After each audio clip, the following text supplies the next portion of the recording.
Episode 29. Maybe they wouldn't have to return to Camp Green Lake, Stanley thought. Maybe they could make it past the camp, then follow the dirt road back to civilization.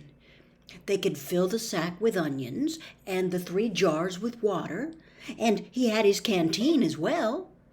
They could refill their jars and canteen at the camp. Maybe sneak into the kitchen and get some food. He doubted any counselors were still on guard. Everyone had to think they were dead. Buzzard food. It would mean living the rest of his life as a fugitive. The police would always be after him. At least he could call his parents and tell them he was still alive. But he couldn't go visit them in case the police were watching the apartment. Although, if everyone thought he was dead, they wouldn't bother to watch the apartment. He would have to somehow get a new identity. Now I'm really thinking crazy, he thought. He wondered if a crazy person wonders if he's crazy. But even as he thought this, an even crazier idea kept popping into his head. He knew it was too crazy to even consider. But still, if he was going to be a fugitive for the rest of his life, it would help to have some money. Perhaps a treasure chest full of money. You're crazy, he told himself. Besides, just because he found a lipstick container with KB on it, that didn't mean there was treasure buried there. It was crazy. It was all part of this crazy feeling of happiness. Or maybe it was destiny. He reached over and shook Zero's arm. "Hey, Zero," he whispered. "Oh," Zero muttered. "Zero, wake up." "What?" Zero raised his head. "What is it?" "You want to dig one more hole?" Stanley asked him. "We weren't always homeless," Zero said. "I remember a yellow room." "How old were you when you," Stanley started to ask, but couldn't find the right words, "when you moved out?" "I don't know. I must have been real little because I don't remember too much. I don't remember moving out. I remember standing in my crib with my mother singing to me. She held my wrists and made me clap my hands together. She used to sing that song to me, the one you sang. It was different, though." Zero spoke slowly, as if searching his brain for memories and clues. "And then later I know we lived on the street, but I don't know why we left the house. I'm pretty sure it was a house and not an apartment. I know my room was yellow." It was late afternoon. They were resting in the shadow of the thumb. They had spent the morning picking onions and putting them in the sack. It didn't take long, but long enough so they had to wait another day before heading down the mountain. They wanted to leave at the first hint of daylight so they'd have plenty of time to make it to Camp Green Lake before dark. Stanley wanted to be sure he could find the right hole. Then they would hide by it until everyone went to sleep. They would dig for as long as it seemed safe and not a second longer. And then, treasure or no treasure, they'd head up the dirt road. If it was absolutely safe, they'd try to steal some food and water from the camp kitchen. "I'm good at sneaking in and out of places," Zero had said. "Remember," Stanley had warned, "the door to the rec room squeaks." Now, he lay on his back, trying to save his strength for the long days ahead. He wondered what had happened to Zero's parents, but he didn't ask. Zero didn't like answering questions. It was better to just let him talk when he felt like it. Stanley thought about his own parents. In her last letter, his mom was worried that they might be evicted from their apartment because of the smell of burning sneakers. They could easily become homeless as well. Again, he wondered if they'd been told that he ran away from camp. Were they told that he was dead? An image appeared in his head of his parents hugging each other and crying. He tried not to think about it. Instead, he tried to recapture the feelings he'd had the night before, the inexplicable feeling of happiness, the sense of destiny. But those feelings didn't return. He just felt scared. The next morning, they headed down the mountain. They'd dunked their caps in the water hole before putting them on their heads.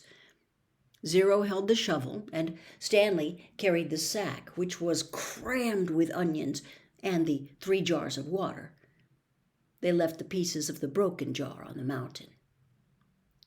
"This is where I found the shovel," Stanley said, pointing out a patch of weeds. Zero turned and looked up toward the top of the mountain. "That's a long way." "You were light," Stanley said. "You'd already thrown up everything that was inside your stomach." He shifted the sack from one shoulder to the other. It was heavy. He stepped on a loose rock, slipped, then fell hard. The next thing he knew, he was sliding down the steep side of the mountain. He dropped the sack, and onions spilled around him. He slid into a patch of weeds and grabbed onto a thorny vine. The vine ripped out of the earth, but slowed him enough so that he was able to stop himself. "Are you all right?" Zero asked from above. Stanley groaned as he pulled a thorn out of the palm of his hand. "Yeah," he said.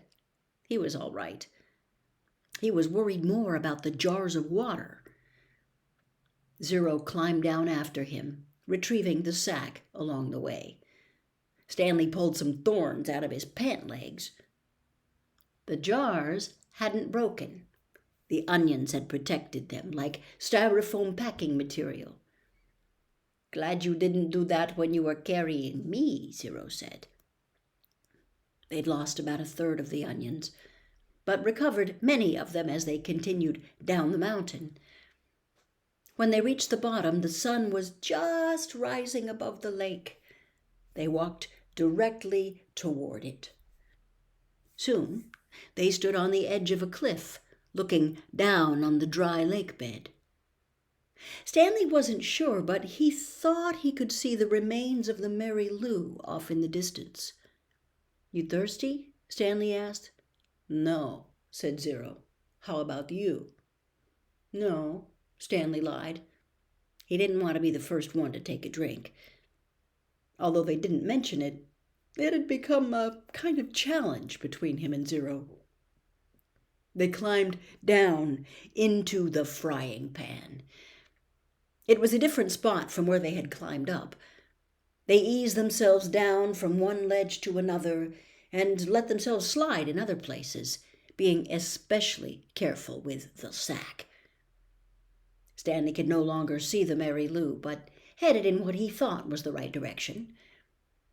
As the sun rose, so did the familiar haze of heat and dirt.